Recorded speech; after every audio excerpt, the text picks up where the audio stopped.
Welcome. Today's topic is women, morality, and fiction, according to Robinson and Ross. Let's call them R&R for short. They're concerned with the different responses to literature between women and men and how their views of morality differ. In identifying these differences, R&R advance a feminist view, but more importantly, they discuss various arguments in order to unearth far-reaching implications in other areas of life. They do review multiple theories throughout the paper, but I won't go into detail about all of them because they're pretty straightforward. But let's talk about the views of Gilligan and Nussbaum, because R&R conclude that Gilligan's view does not help distinguish the difference between feminist and non-feminist literature. But there is a slight plot twist at the end. For Gilligan, the focus of women and men are entirely different, which has a different effect on morality. Women view life as a web, a series of connections. Particulars and responsibilities are important, so the emphasis is on attachments and caring. Men think and act based upon hierarchical relationships. Universals are important, and the emphasis is on separation and individual rights. According to Gilligan, female and male perspectives must be combined in order to develop a fully mature moral view that acknowledges the truths of both.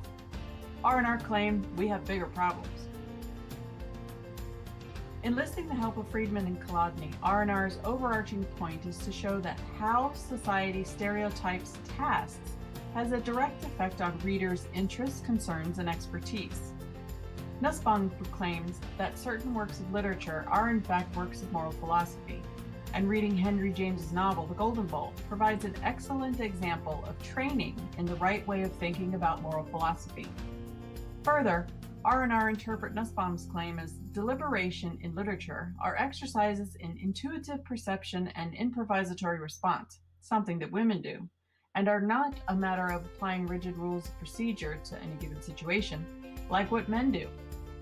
R&R claim a similarity between Gilligan and Nussbaum, and that they have both singled out the differences between women's and men's approaches to morality in literature because of the stereotypical differences between women and men. Thinking like a man does not benefit women. Reading like a woman is a good kind of reading, and if men want to be good readers, then they need to read like women. If Nussbaum's notion that loving scrutiny is necessary for serious consideration of literature, then this is the same as Gilligan's notion of caring. Therefore, as R&R modify Gilligan's claim, reading James gives us important practice in the stereotypically female moral response. R&R seem to be asking, how will men do this when it comes to feminist interpretations of literature? Feminists assume that women are oppressed by patriarchal values. Interpreting literature as a feminist acknowledges a power system of values between women and men. However, being a feminist comes from reflecting on women's experiences only. When interpreting the same text, feminist and non-feminist perspectives differ. When perspectives differ, they're often incompatible.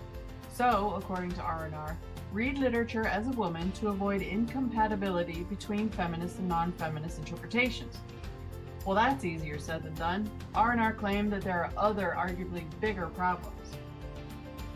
R&R discuss the inaccessibility of figurative language between peoples because of unshared knowledge, beliefs, intentions, and attitudes. Sure, there might be a popular meaning for certain metaphors, jokes, and symbols, but I won't appreciate someone's joke if I don't use the same value system. Also notable is that knowledge of conventions comes from newly formed contemporary experience. R&R's point here is that we have feminists to thank for how we view differences between women and men, which isn't the work of stereotypical women. R&R claim that what is salient for women and men is affected by the different experiences of and between women and men. And reading from a female's perspective is the correct way to read literary works. In other words, interpret literature as a feminist would, then you're reading the literature the right way. And according to R&R, this is an important difference for reading literature that is missing from Gilligan's view. Thus, Gilligan's view does not help us distinguish between feminist and non-feminist literature. However, R&R think that Gilligan's view does help with two things. One, we can understand stereotypically female characteristics such as habits and commitments, which are vastly different from those of feminist females.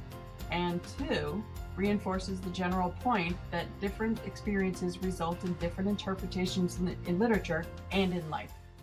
Created using Powtoon.